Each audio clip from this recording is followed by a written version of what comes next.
भी उसका जवाब देने की कोशिश करते हैं। आंधिया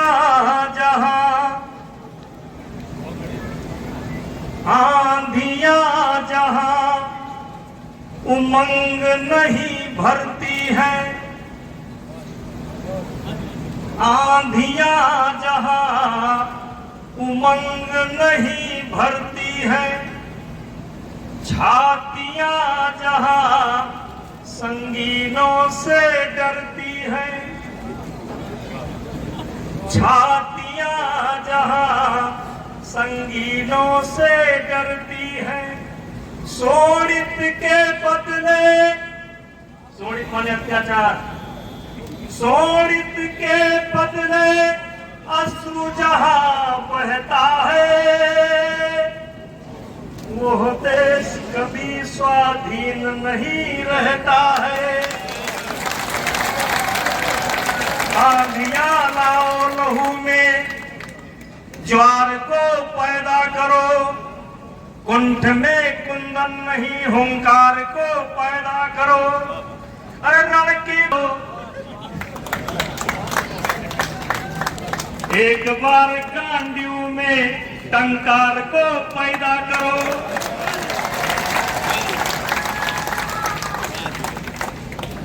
ये गांडियों की टंकार जो मैंने शब्द का प्रयोग किया है, ये अभी सुंदर पहलवान ने पीड़ा व्यक्त की है कि अभी भारत का ओलंपिक में गोल्ड मेडल नहीं आया। तो मैं चाहता हूं ये काम कैसे पूरा हो, इसकी जिम्मेदारी योगेश्वर दत्त पहलवान को हम सब मिलकर के देना चाहते हैं। करता हूं द्रोणाचार्य जैसे गुरु जहां पर पैदा हुए, उस धरती को मैं प्रणाम करता हूं। स्वतंत्रता संग्राम सेनानी कौन, तोमर सिंह हो पिता का नाम, स्वतंत्रता संग्राम से में भी हरियाणा का बड़ा योगदान रहा। तुला राव जी और नरेंद्र सिंह तोमर जी, क्या नाम लिखा था, उनको मैं यहां से प्रणाम करता हूं, अभिनंदन करता हूं। पूरे देश में जो हरियाणा की आबादी है 2%, लेकिन इसके बाद भी सेना में सबसे अधिक जवान इस प्रदेश के हैं और देश की सेवा करते हैं। उन जवानों को भी मैं प्रणाम करता हूं। कमांडो की जो ट्रेनिंग होती है एनएसजी की, वो भी हरियाणा में ही होती है। उनको मैं अपने तरफ से धन्यवाद करता हूं, प्रणाम करता हूं। और जो हमारे सामने माताएं बहनें बैठी हैं, अगर जाने का मौका मिला हो, वैसे कुश्ती के कारण बहुत लोगों को अयोध्या जाने का मौका मिला है। जैसे हम यहाँ खड़े हैं, ये समझो अयोध्या है। ये ऐसे एक नदी बहती है सरजू, और सरजू के उस किनारे जहाँ आप बैठे हैं, वहीं पर हमारा घर है। यानी अयोध्या के उस पार हमारा घर है। राम जन्मभूमि आंदोलन में भी पूरे देश के अंदर मुलायम सिंह ने सबसे पहले मेरी गिरफ्तारी कराई थी। जब विवादित ढांचा ढाया गया, सीबीआई ने 41 लोगों के ऊपर एफआईआर दर्ज की, तो पूरे देश के अंदर सबसे पहले गिरफ्तारी मेरी हुई थी। यानी कि विवादों से मेरा बहुत पुराना नाता है। और मैं ये कहना चाहता हूं कि आप कभी भी अयोध्या आए तो मुझ गरीब को याद करिएगा। चाहे जितनी संख्या आपकी होगी माताओं बहनों, एक बार आ करके आप देखो, इतना बढ़िया दर्शन करवाऊंगा, इतना बढ़िया रहने की व्यवस्था करवाऊंगा, इतना प्यार से आपको खिलाऊंगा, इतना सम्मान से आपको खिलाऊंगा कि आपको लगेगा कि हम हरियाणा में बैठे हैं मैं आप सभी लोगों को ये मत समझिएगा कि मैं भावना में बह करके आमंत्रित कर रहा हूं। मैं बड़ी जिम्मेदारी के साथ आमंत्रित कर रहा हूं। कभी भी आइए। मैं अपने इलाके का इतना शरीफ आदमी हूं कि मेरा नाम लेते ही आपसे मेरी मुलाकात हो जाएगी और आपके दर्शन की, रहने की, खाने की, पीने की सब व्यवस्था हो जाएगी। चाहे जिस जाति के हो,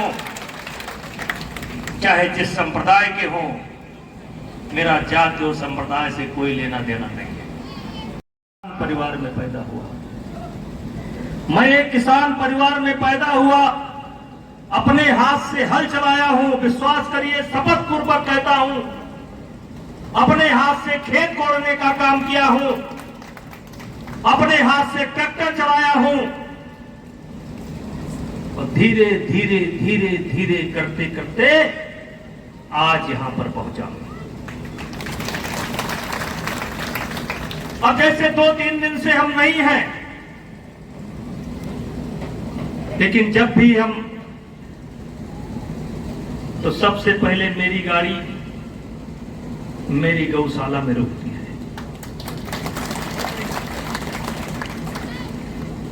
मेरी गाड़ी मेरे अपने बच्चों के पास नहीं रुकती है। मेरी गाड़ी सबसे पहले भैंस के पास रुकती है, सबसे पहले गाय के पास रुकती है, और कुछ नहीं तो थोड़ा थोड़ा गुड़ खिला देता हूं।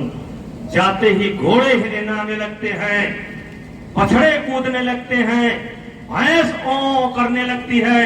यानी कि हमारा नाता आज भी गांव से जुड़ा हुआ है और जमीन से जुड़ा हुआ है।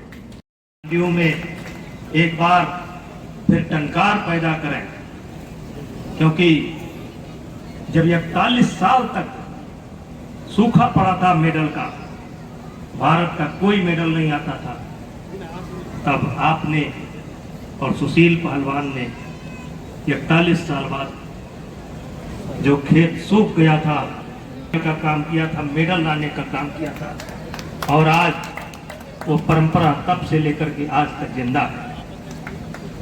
हाँ ठीक है, आज गोंद की इस धरती पर योगेश्वर दत्त पहलवान जी मात्र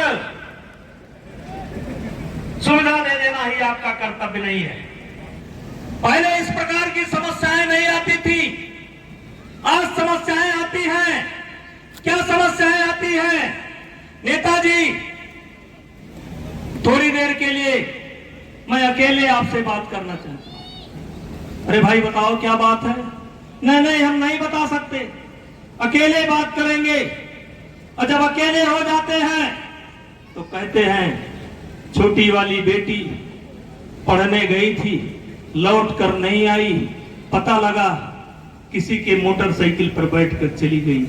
नेताजी बहुत परेशान है। तो भाइयों, मैं कहना चाहता हूं, आज आप अक्सर घरों में देखते होंगे, हमने अपनी बेटियों को फोन दे दिया, अपने बेटों को फोन दे दिया, फोन आता है, बेटी मां के पास है, तुरंत छत पर चली जाती है।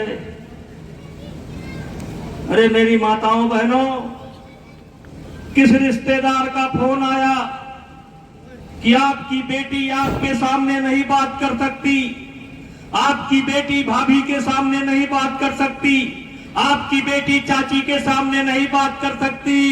किस महाशय का फोन है? आपके कान तो उसी दिन खड़े हो जाने चाहिए जब बेटी के मोबाइल पर फोन आता है और बेटी अकेले में चली जाती है।